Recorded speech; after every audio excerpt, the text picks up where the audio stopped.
thanks for tuning into my YouTube channel. I'm an artist, I'm also an art writer, but this time I'm a YouTuber.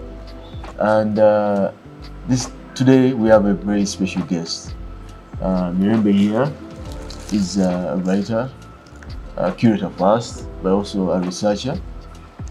And she was a fellow at the Zeitz Museum in Cape Town just in 2022. And we are privileged to have her right in front of us for a conversation. She just put up an exhibition here at the Makerere Art Gallery. It's titled Njabala, an Elegy, and it's a follow-up to Njabala annual exhibitions that have been going down here at the Makerere Art Gallery every March. And yeah, let's just dive in. So, Mirembe, what I find interesting about your work, and most especially this show that you just put on here at Makerere Art Gallery, is the selection of artists, from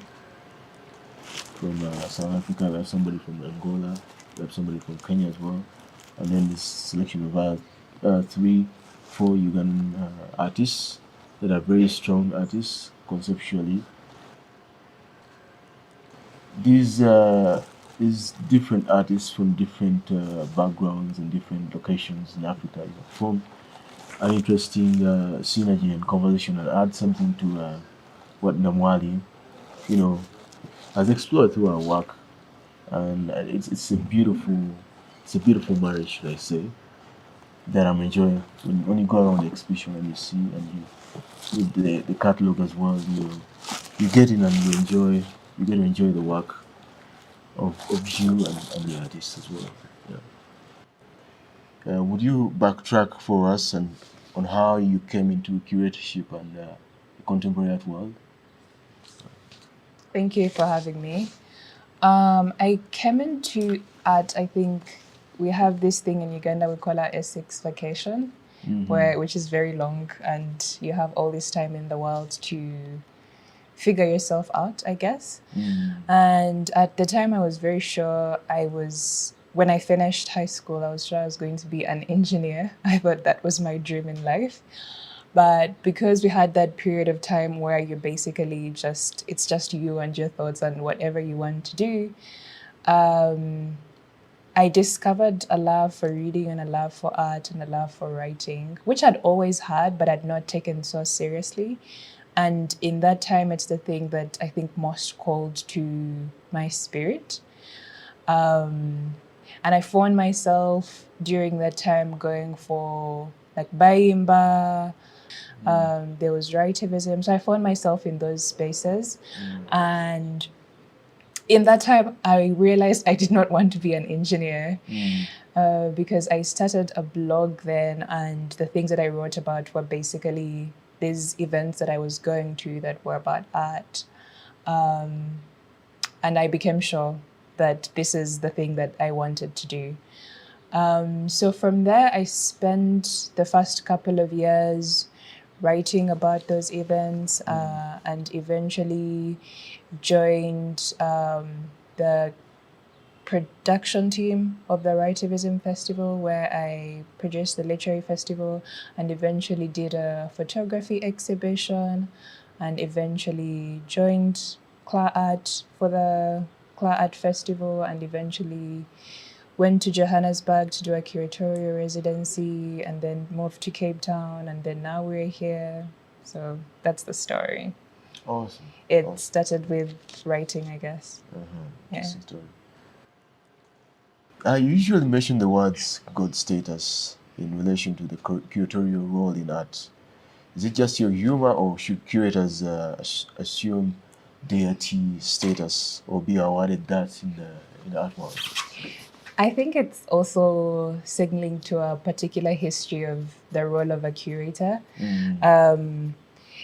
The role of a curator traditionally in a traditional Western, I have to emphasize Western museum, is you're kind of a god who decides that this is how things look, this is what's important, and also to think about the role of a curator as a custodian of the culture is also, it's an important thing, but it also can, I think, make us assume a certain complex. So this is why I mentioned the God complex thing. But I think in the African setting, it's quite different, and also times have changed now. So I say the God complex thing mostly, as a humor thing, but also to say that things have changed and the way that we are doing it is not in that way of imposing particular worldviews. For example, with this show, I am the curator for sure, but I worked a lot in collaboration and conversation with the artists to make the exhibition. It's not me who decides that, okay, this is it, and you don't decide anything else. Even with the theme, we sat with the artists and we asked them, what are you thinking? What are you feeling? Where is your head at? What is most meaningful to you at this point in time? So I think in this case, the God complex or the God status takes a form of servitude as opposed to authority. Yeah, the God who serves, I guess. I see.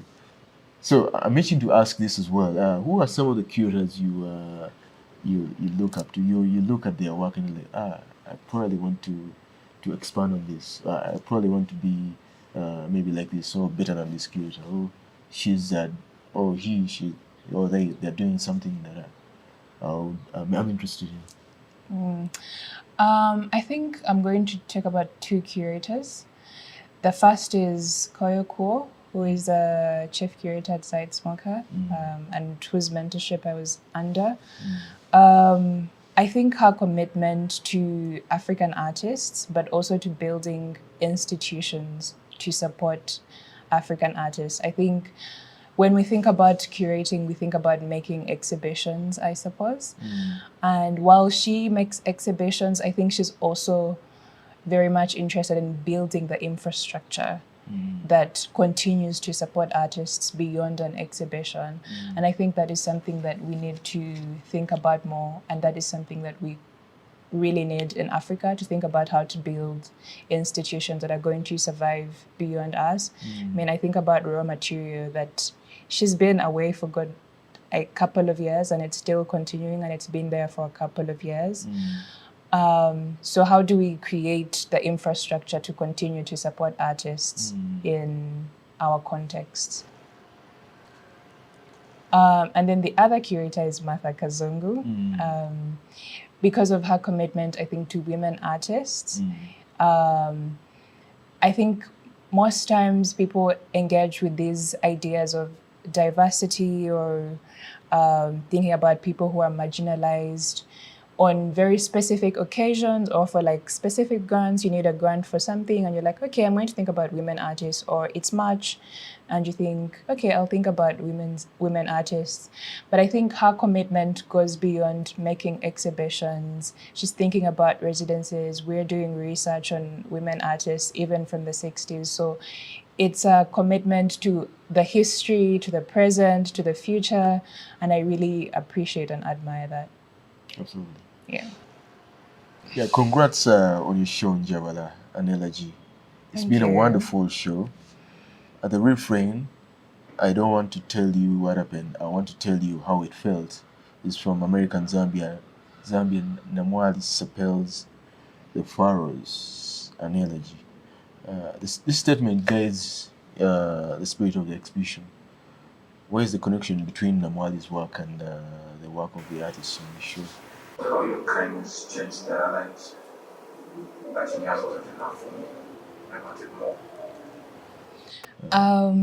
So I was walking in the streets of London on a very cold day in winter, and I was talking to a friend on the phone, and I think I was heartbroken.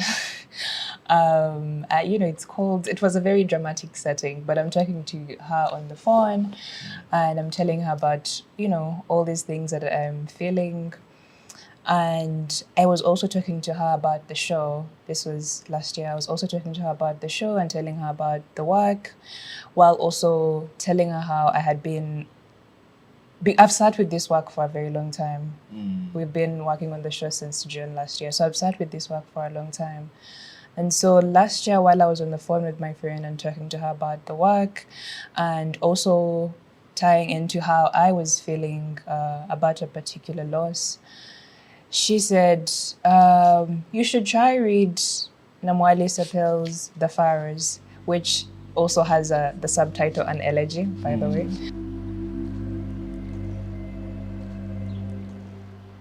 At the crossroads, you were blindsided. You were as if blind and an immense force came at you from one side.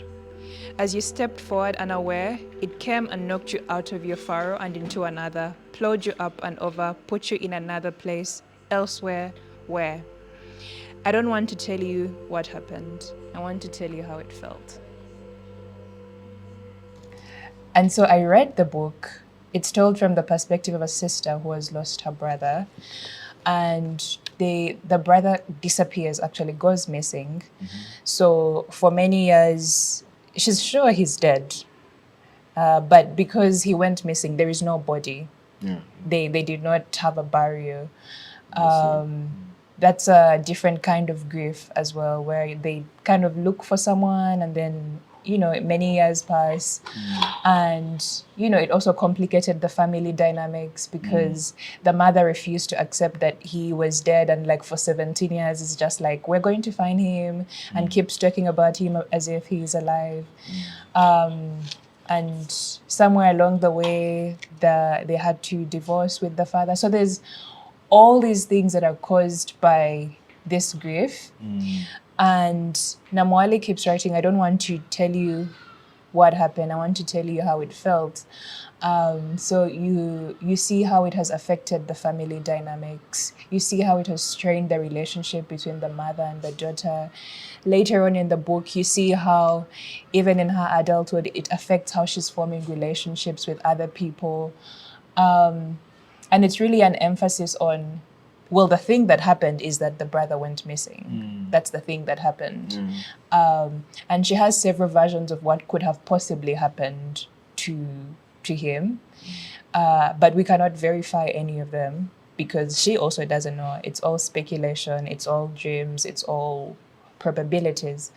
And what's left is just these feelings that show up with her friends, with her family, with how she relates with the world as well, with how she thinks as well.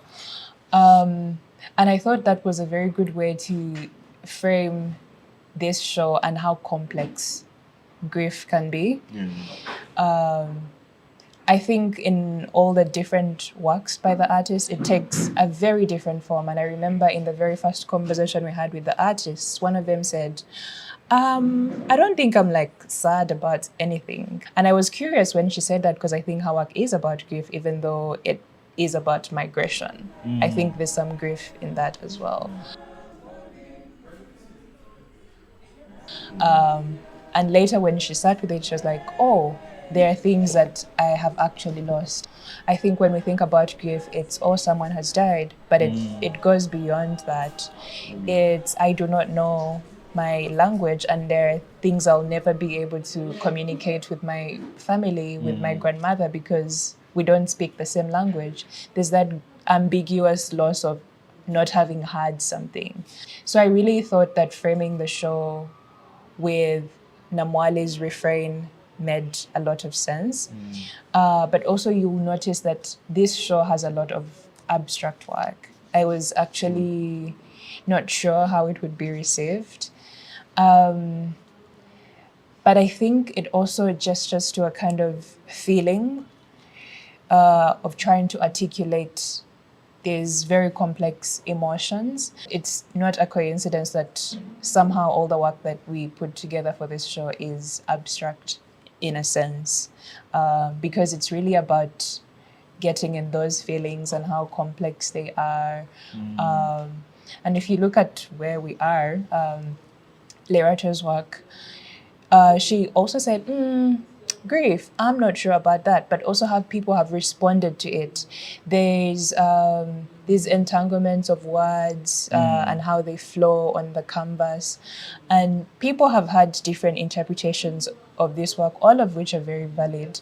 But someone said on the opening, they were just like, I think this is how you feel when you are grieving something, because there's all of these complex emotions. Some days you're happy, some days you're sad, sometimes you're angry at the person, and this work represented that for them. So yeah, I think I also have to mention that how I come to thinking about art, for me, I read a lot of fiction.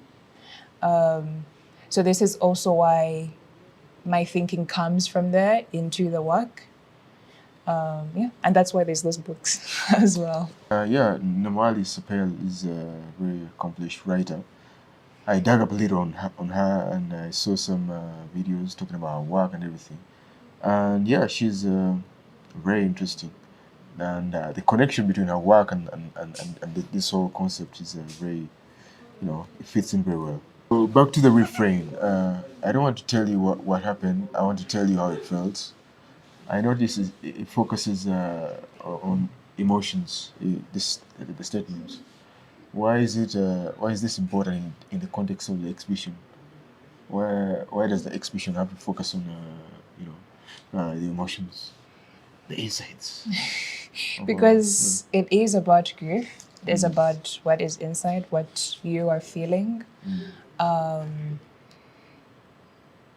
Also, I think the way I've kind of framed this, it's also grief. We're currently in a political crisis of grief, where there's these genocides happening, there's the pandemic still going on. There is so much that has been caused by politics, so much pain and suffering that's been caused by these policies and politics that I think sometimes we can feel removed from, or we discuss in an abstract sense and don't necessarily bring back to how they affect us personally. And I want to give an example of two works in this exhibition. The first is Helena Wambembe's work, The Installation, which is about these Angolan soldiers living in Pomfret in the northwestern province of South Africa right now. And the installation recreates a wake, which is where they meet now to kind of recount the lives of these soldiers. But how do they come to be in this position where they're in an abandoned town and there's so much loss and mourning happening between them? They come to this position because of the 1975 civil war in Angola.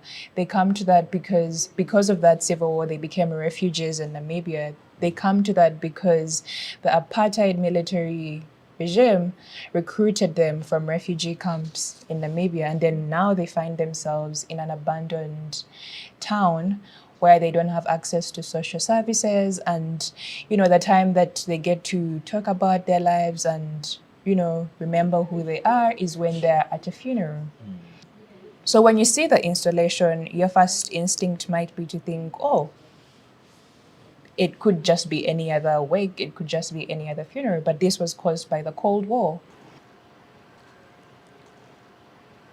And when you think about Wambui Kamiru's work, which is about the loss of her husband, the work is part of a series called All My Venus Days.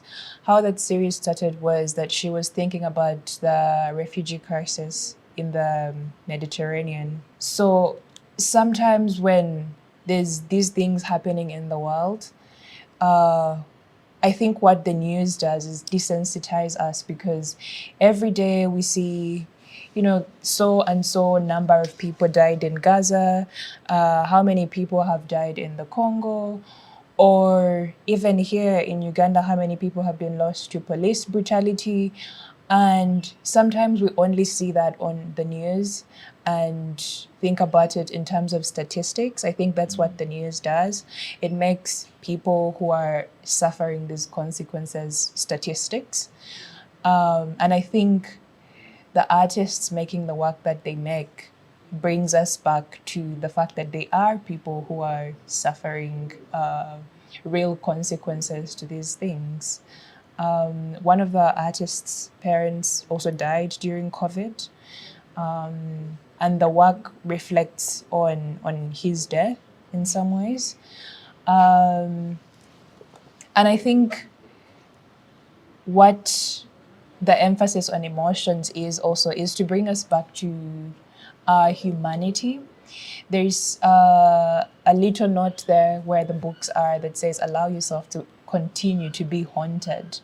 I think because we have to carry on so much with life, we have to, get up and go and have to-do lists and make money and do these things. I think we sometimes have to snap out of how we are feeling. We sometimes have to not really sit in the midst of how complex and disturbing really the losses are. And I think what this exhibition is calling us to do, is asking us to do, is inviting us to do, is to really sit with those ghosts that are haunting us. And hopefully, my hope is that when we sit with them, it's not just that we get to wallow in the feelings, but that they can kind of inspire something, that a restlessness, I suppose, that would make us want to change the world that is around us in some way. Absolutely. That's when emotions become powerful, should we say. So, grief, the topic of this exhibition, is actually a big topic, or a big part among African traditional cultures. Even to this day, we still have these ceremonies surrounding the funeral, and we take some time off to grieve the dead before burying them. Sometimes my colonized mind thinks it's a waste of time. Let's bury and quickly go back to our work. Why do you think grieving is important now, or in the context of Africa? If we broaden it and think about the turbulent period that colonialism was, sometimes we forget almost. Why do I think grief is important?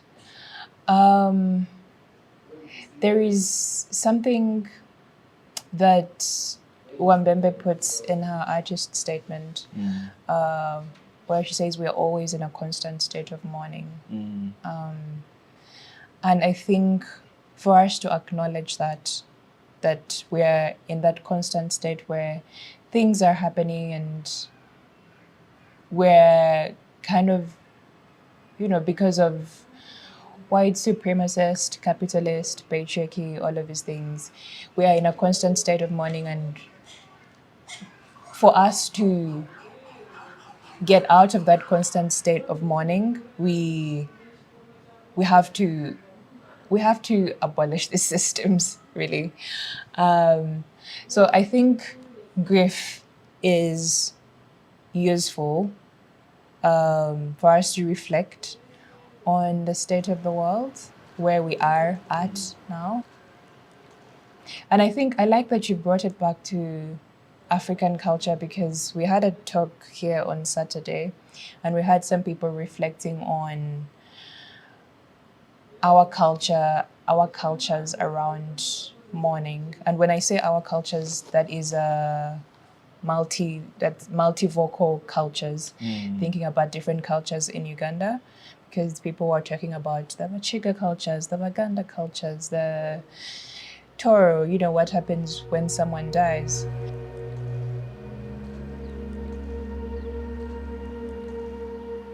And an interesting thing, I think, that comes up, for example, in Charity's work, is we sometimes romanticize our African cultures because colonialism was violent, and I think sometimes we think that to undo that violence, we must completely go back to who we were before that. But sometimes maybe that's not what we need to do, because Charity's work points to some research that she did about the Bachika culture. And one of the things that they did was that when a woman died, they would bury her with her working tools, because they believed that women worked even in the afterlife and they would need the tools.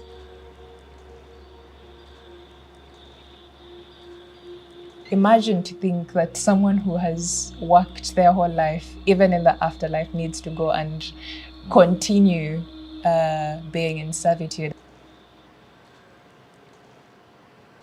And it's something that also happens in the story of Njabala, where this mother has raised her child, and when she dies, the child's like, you didn't teach me anything. And she has to come back from the dead and work some more. So we were kind of examining what is it we mean when we say African culture, but also the culture we have around grief, and how can we remake that. But also someone brought up something really important, where they talked about how, for example, we have the anti-homosexuality bill here in Uganda and also in Ghana now, and there's something happening in Kenya and Rwanda as well. And what happens when queer people die as well is that people inflict even more violence on them, because people are then dead named after they are buried, when they're being buried, or someone who was very flamboyant and looked a particular way, you'll find in their coffin look, you're just like, who is this? They're wearing a suit. And you're just like, they would never wear that. So the violence that is also inflicted on the dead as well, or women who have left their husbands being buried in their husbands' homes because, they need to belong to someone. So I think this exhibition has been important also for us to critically examine our culture around death, around grief, around how we mourn. And I'm glad that we've had those discussions. I kind of feel like I've veered away from your question, but... No problem. We're still dancing around this, the whole, it's a huge concept that we are dancing around with. You had a very strong lineup of 6 artists in this exhibition. How did you arrive at this group, considering all the amazing artists around in Uganda, or in East Africa, or even Africa for that matter, because I saw some South Africans here. Yeah. There is a Kenyan as well.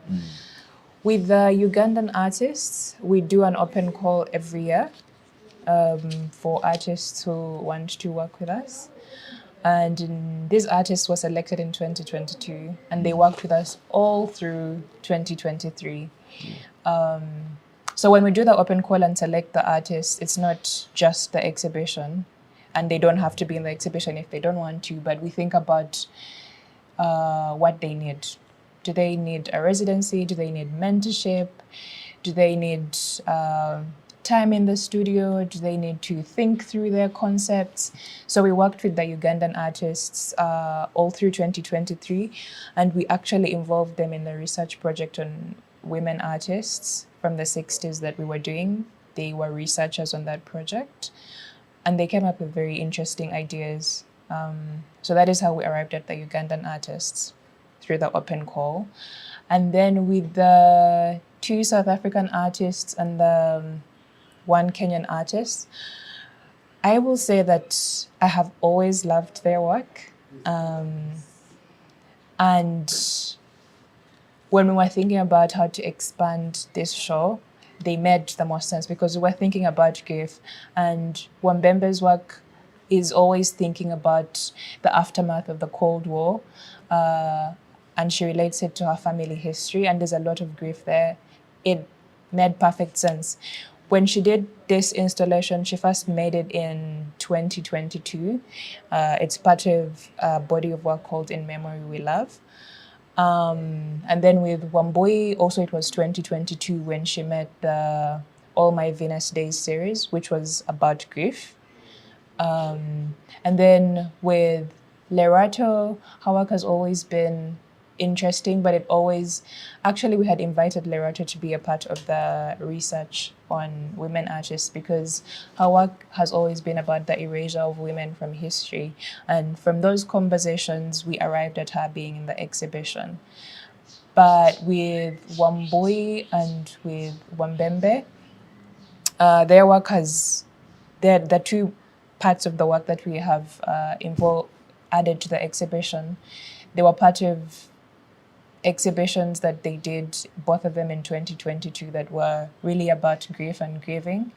So when we decided that the theme was grief, they immediately came to mind because they were already thinking about the topic. So it made sense. Yeah. Interesting. And I've seen almost most of the artists in the exhibitions are exploring or they use abstraction in their work, like you said. And this opened me up to an interesting, thing you said earlier on about, the topic here being grief and being a complex topic. It's always very multi-layered and everything. So it will be more easier to deal with using abstraction. Figurative work is usually mostly literal.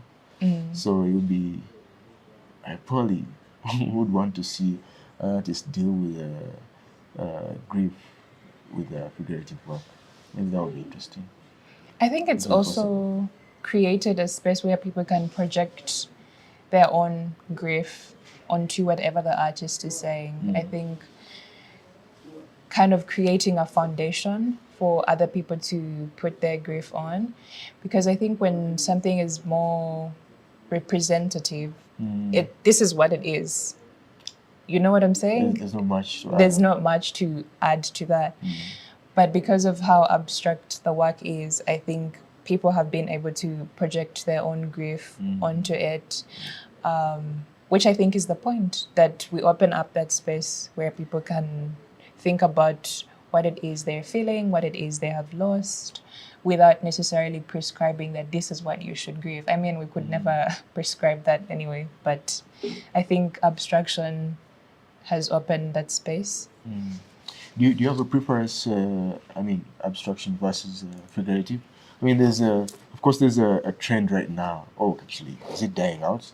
The black figure trend, where so many black African artists, African diaspora artists are exploring or are using figurative works, and they're shooting up. They're everywhere. They're selling for millions at big auction houses and everything. What do you think of that? Or do you have a preference? I think I'll say that I think my interest in abstraction right now is because of the long history of African abstraction that we are kind of losing to the market. Because the market dictates that this is what is selling, therefore many artists are now turning to that because they need to make money realistically, and I absolutely understand that. But that has been at the expense of a long history of African abstraction, which I think many modernists in the West actually copied from Africans who were using abstraction, and they became famous. But I think what we are losing at the expense of the art market dictating what sells is that long history and tradition. But also, I think in losing that history, there's also so much that is lost because a lot of the artists who used to use abstraction were also taken from our cultures, from the things that we, how people used to paint their houses, or how people used to weave the mats, or so we're also kind of losing that being passed down. So I hope we can be in a market that makes it easier for people to make the work that they want to make. I think it's more interesting when work is not dictated by the market, but I understand that artists need to make money, so do what they gotta do. That is another interesting, long topic we could get into. But yeah, I'm sure you have a lot lined up in the future. Would you want to spill the beans on any upcoming projects? You're sure I have a lot lined up? The viewers should be on the lookout for. I mean, yeah, I believe you're still a young person, so you pretty much have a long. I mean, I have a moving image exhibition coming up this year. Okay. Yeah. That's all you can. That's all I can say. I'll be doing a moving image exhibition that will be in July. It's going to be in Nairobi and in Kampala. All right then. Yeah. I think that's it. That's all we could, get from Mirembe. Wonderful mind. But thanks for watching. It's been Matt Kayem, and look out for more content from me. I'm gonna be getting to so many other persons that are part of the art ecosystem here. But also, this is gonna be a longer series. Yeah, I'm gonna interview a few other artists that are part of this exhibition. Yep. So yeah, thank you for watching. Ciao.